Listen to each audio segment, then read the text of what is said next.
O ito, sa'yo na lang to yung mga chocolates ko. Game! Ay, laban! Laban! Hi, William! Ang dami mo namang chocolates! Oo, kasi yung tatay ko umuwi galing Dubai. Madami siyang binili chocolates. Sana all. Pwedeng humingi. Gusto mo bigyan kita marami sa isang kondisyon. O sige, ano ba yon? Tulungan mo akong matalo si Jepoy. Itago mo yung Beyblade niya. Okay.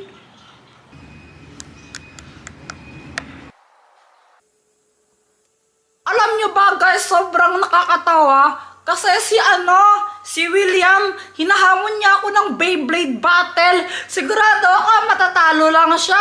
Di ba niya alam na ako yung pinakamagaling mag-Beyblade na bata dito sa mundo? Papahiyain niya lang yung sarili niya. Kuya Jepoy, ready ka na ba sa laban ninyo ni William? Oo, ready na ako, pati yung Beyblade kong si... Hala! Yung Beyblade ko nasaan? Ikaw kasi ang mura mo saan mo nilalagay yung mga toys mo? Saan na napunta yun? Hala! Kuya Jepoy, dyan na ata sila William. William!